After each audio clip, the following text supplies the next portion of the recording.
Chào mừng tất cả các bạn đã quay trở lại loạt clip thảo luận về đồ chơi Duozer của chúng ta. Và chủ đề của ngày hôm nay chúng ta đó là DX Torsai Duo, và sản phẩm bên trong của chúng ta thì bao gồm 3 cúp này. Đầu tiên là Crocodile, Bufu và Rhinox. Tuy nhiên thì ngày hôm nay mình chỉ giới thiệu là mẫu số 7 và mẫu số 8 thôi.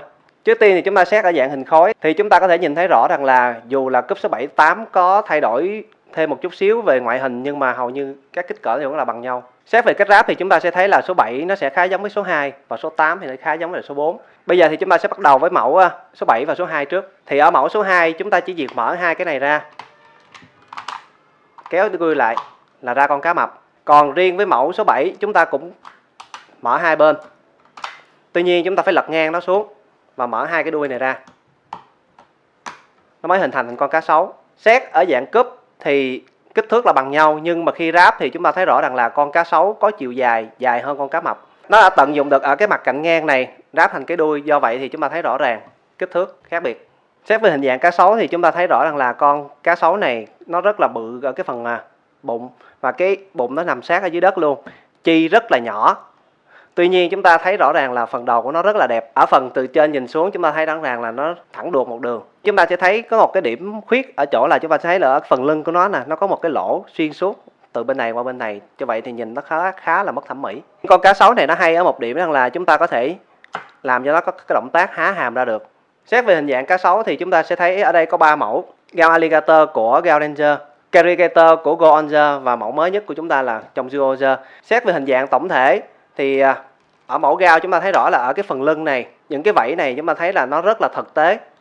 So với lại con cá sấu này thì nhìn thấy là rõ ràng nó rất là trơn. Riêng ở mẫu Go On thì nó đã bị lai với chiếc xe tải rồi, nên chúng ta không thể nào thấy được hình dạng con cá sấu nó như thế nào. Bây giờ chúng ta sẽ tập trung vào phần đầu của ba con cá sấu này. Ở mẫu Gao này chúng ta thấy rõ rằng là hàm răng của nó có những cái răng rất là chi tiết ở đây và cách đều nhau. Riêng ở mẫu cá sấu bên đây thì chúng ta thấy rõ ràng là hàm răng của nó dính liền một khối. Còn ở mẫu Go On thì hầu như là nó cũng có nhưng mà nó rất là bé. Và nếu xét về mô típ động vật thì ở đây chúng ta thấy rõ ràng là mẫu Gao là coi như là giống cá sấu nhiều nhất.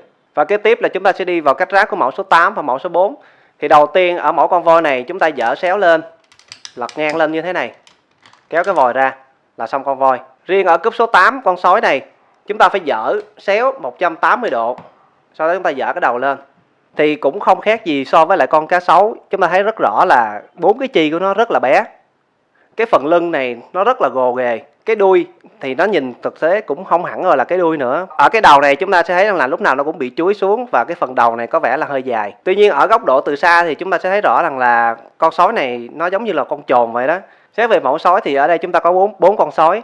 Thì ở Kaku thì chúng ta thấy là ở ngày xưa thì con sói nó nhìn nó rất là đơ, tay chân nó hầu như là chỉ có giơ thẳng. Bắt đầu từ Gao Ranger thì chúng ta thấy rõ là con sói này cái độ chi tiết tay chân của nó khá là linh hoạt, có thể di chuyển được cả phần móng. Còn ở mẫu sói của Geki thì nó chỉ di chuyển được cái ở phần chân trước thôi, phần chân sau nó vẫn là đơ. Và xét về tổng thể 4 con sói thì chúng ta thấy rõ rằng là con sói của Geki có vẻ là nó giống thật hơn so với lại 3 con còn lại. Thì ở mẫu số 7 và mẫu số 8 thì nó là một cái sự thay đổi của mẫu số 2 và mẫu số 4, ráp đảo chiều lại. Và thiết kế của mẫu số 7, số 8 vẫn bám sát với chủ đề là game 8-bit.